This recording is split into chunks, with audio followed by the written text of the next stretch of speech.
একজন লিখছে, জিনা করার পর যদি কেউ নিজের ভুল বুঝতে পারে তাহলে কি করণীয়? আচ্ছা, this is very important question. যেহেতু আসছে বলে দিব সবাইকে ইনশাআল্লাহ।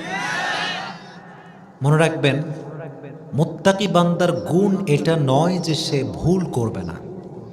প্রত্যেকটা মানুষের বৈশিষ্ট্য হচ্ছে সে ভুল করবেই করবে। ঠিক কিনা বলেন? পৃথিবীর ইতিহাসে এমন কোনো মানুষ নেই যার কোনো ভুল হয় নাই। মনে রাখবেন, যার ভুল হয় না সে মানুষই না।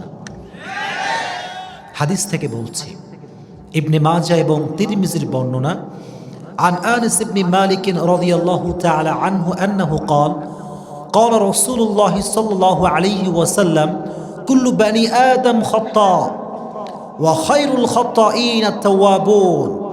আল্লাহর হাবিব বলেছেন, পৃথিবীতে প্রত্যেকটা মানুষ, প্রত্যেকটা বনি আদম ভুল করবে, একবার না বারবার বারবার বারবার। এই খত্তা হচ্ছে মুবালাগার অর্থে বারবার ভুল করবে। তবে হ্যাঁ, সব ভুলকারীর মাঝে সেই ভুলকারী উত্তম যে ভুলকারী ভুল করার পরে তওবা করে একজনের কাছে। তিনি কে? তবে তওবাটা কেমন করে করবেন আমি বোঝাই দিই। আমরা যারা আছি, আমরা আল্লাহর সঙ্গে বাটপারি করি, বাটপারি। তওবা যখন করে তো মনে মনে ভাবে যে করে নি না, আবার তো করবই। কি ভাবে না? এটা ভাবে না, মনে মনে এটা নিয়ত থাকে যে করতেছি, কি হয়েছে, আবার করব। আল্লাহ তো অনেক রহমান, অনেক রহিম, সববারই মাফ করে দিবেন না।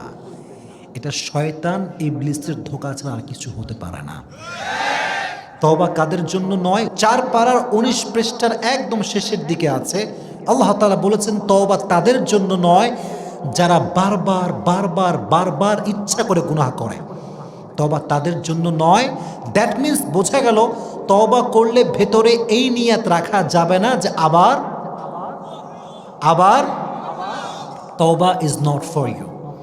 তওবা is not for them those who mistakes again and again intentionally. যারা বারবার ইচ্ছা করে গুনাহ করে, তওবা তাদের জন্য হতে পারে না। ঠিক কিনা বলে? তওবা কাদের জন্য? ওয়ালাম ইউসরু আলা মা ফাআলু ওয়া হুম ইয়ালামুন।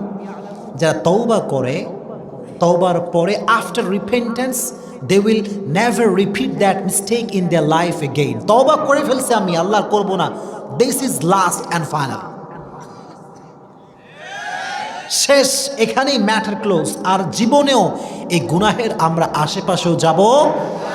তো যদি কোনো ব্যক্তি জিনা করে ফেলে, সে হারাম করে ফেলেছে, অন্যায় হয়ে গিয়েছে, লা তাকনাতু মির রাহমাতিল্লাহ, রবের রহমত থেকে নিরাশ হয়ে যেও না। দুটো হাত তুলো, আল্লাহর কাছে একটাবার মনোযোগ দিয়ে তওবা করো। ইন্নাল্লাহা ইয়াগফিরু যুনুবা জামিআ। এ রব, অনেক পাপ করেছি, অনেক অন্যায় করেছি, নিজের উপর নিজে অনেক জুলুম করেছি, কেউ দেখে নাই, কেউ শোনে নাই, দেখেছে একজন, তিনি কে? আল্লাহ রে, তুমি তোমার এই অধম বান্দাকে মাফ করে দাও, পড়ে না আমিন। যদি এভাবে দোয়া করতে পারেন, আল্লাহ বলছেন ইন্নাল্লাহা ইয়াগফিরু যুনুবা জামিআ, indeed and verily I will forgive all the sins of your life। আল্লাহ বলছে তুই বলতে দেরি, আমি আল্লাহ তোর জীবনের সব গুনাহ মাফ করে দেব। এত আস্তে সুবহানাল্লাহ পড়লাম। এজন্য যে কোনো গুনাহ হতে পারে, হারাম রিলেশনশিপ হতে পারে, যে কোনো অন্যায়ের সঙ্গে আমরা জড়িত হতে পারি, বাট তওবা যদি করে না মরে যা, তওবা যদি না করে মরেন, জাহান্নামের শাস্তি আছে না নাই? আযাবটা আছে না নাই? তো জিনা থেকে যখন তওবা করবেন, এইভাবে তওবা করবেন যে করে ফেলছি, next time I will never repeat this mistake. আর কখনো করা যাবে এতটুকু নয়, বরং লজ্জিত হতে হবে। কি হতে হবে? এবং আরেকটা গুরুত্বপূর্ণ চ্যাপ্টার এই ক্ষেত্রে, টু হেট, ঘৃণা করতে হবে। গুনাহটা করছেন না, মনে প্রাণে এটাকে ঘৃণা করবেন যে এতটা জঘন্য কাজ আমি করেছি, ঘৃণা। এই ঘৃণাই আপনাকে পারে গুনাহ থেকে বাঁচাতে। আল্লাহ যা আমরা বললাম সবাইকে মানা, বোঝা এবং আমল করা তৌফিক দান করুন। আমিন।